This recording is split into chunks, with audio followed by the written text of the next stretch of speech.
ini penting ini ya. Dr. Tifa mau ditawari oleh Jokowi restoratif justice.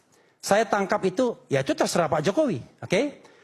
Kemudian kata Farhad, bagaimana kalau Rismon saja? Karena Rismon ini yang pelaku kejahatan, tadi kan gitu ya.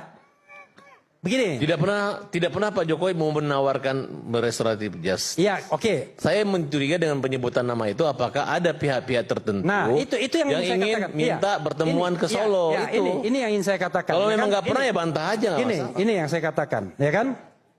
Begini, saya sebagai lawyernya, ya, saya memastikan dan berkali-kali saya memastikan tidak ada niatan dari RRT untuk datang ke Solo minta restoratif justice sebagaimana yang dilakukan oleh Egy Sujana dan DHL.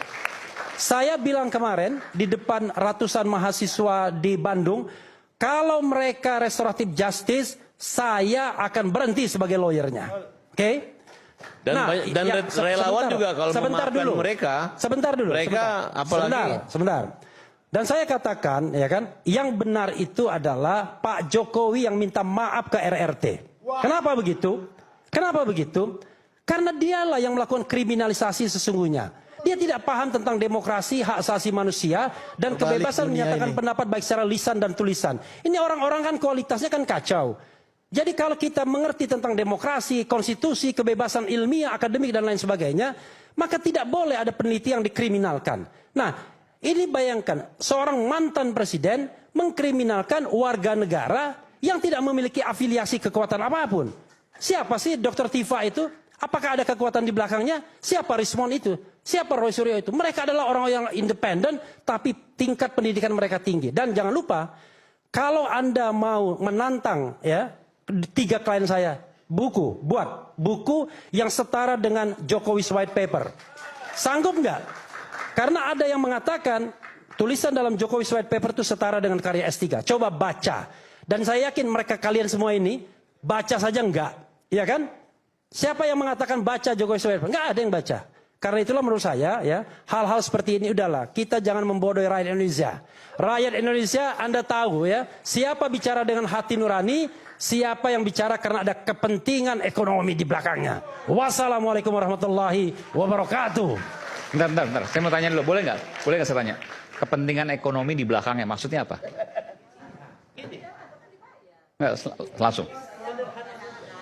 Kok nggak ada mati? Kayaknya terbalik nih, kita yang nuduh kalian kok dituduh kita. Tes. Udah jelas ya. 10%, untung ya. 10% ya. Ya, yang namanya ada ungkapan no free lunch. Tidak ada makan siang yang gratis.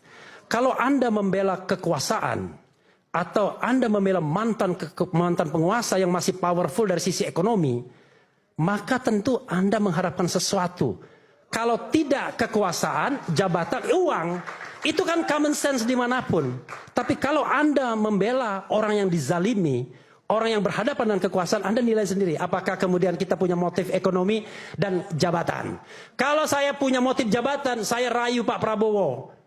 Ya kan? Datang saya ke Kertanegara. Pak, saya Refli Harun, saya punya latar belakang kuat sebagai hukum tata negara, saya mau bantu Bapak. Tapi yang terjadi apa? Saya kritik dia. Saya kritik Jokowi. Nah, itulah sikap untuk kemudian berada di garis luar pemerintahan untuk mengontrol jalannya pemerintahan, dan itulah demokrasi, hak asasi dan konstitusi. Wabillahi taufiq wal hidayah. Wassalamualaikum warahmatullahi wabarakatuh. Waalaikumsalam warahmatullahi wabarakatuh.